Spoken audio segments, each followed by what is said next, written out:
Monsieur, voilà, c'est une communication relative au pré-dialogue qui devait se passer à Doha et qui devrait débuter aujourd'hui.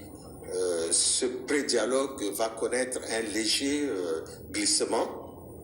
Ce léger glissement est dû principalement à des contraintes organisationnelles liées à des difficultés du pays hôte. Le Tchad, pour sa part, était prêt pour faire le dialogue dès aujourd'hui, mais les Qataris ont connu quelques problèmes organisationnels.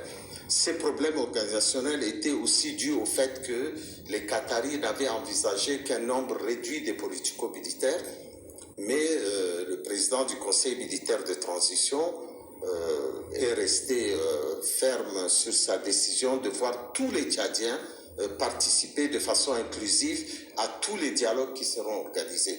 C'est pour ça que les personnes identifiées par le CTS et avec qui le comité technique spécial a pris des langues doivent tous participer. Ils sont au nombre de 59 et nous voulons respecter cela.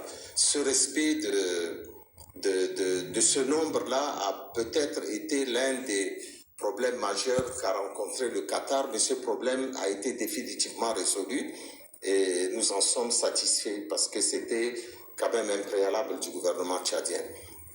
Maintenant, le processus du pré-dialogue est déjà lancé. Le pré-dialogue est en route, se mettra en route dans les heures qui vont suivre ou dans les jours qui vont suivre. Et donc, il n'y a pas d'obstacle à la tenue rapide de ce dialogue-là.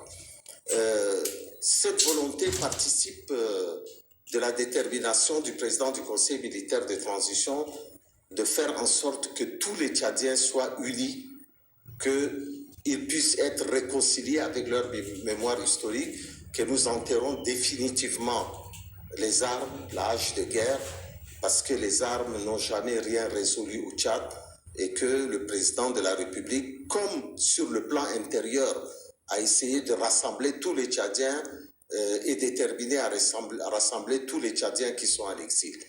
Alors, ce dialogue-là ne remet en aucun cas en cause la date fatidique du 10 mai, qui est une date qui est déjà actée pour le dialogue national inclusif. Donc, qu'est-ce que ça veut dire? Ça veut dire que ce dialogue avec le politico-militaire ira très vite, se tiendra très rapidement et nous allons très rapidement prendre les résolutions issues de ces dialogues pour que le comité de dialogue national inclusif, le CODNI, qui est chargé de l'organisation du dialogue, puisse mettre le rapport issu de ce pré-dialogue dans le rapport général du CODNI pour que le 10 mai, les Tchadiens se retrouvent rapidement autour de ce grand dialogue tant attendu par notre peuple et qui suscite énormément d'espoir chez les populations tchadiennes, chez les hommes politiques, dans la société civile, pour la renaissance de notre pays et pour que nous puissions aller vers des élections libres, transparentes et que le Tchad soit réconcilié définitivement avec lui-même.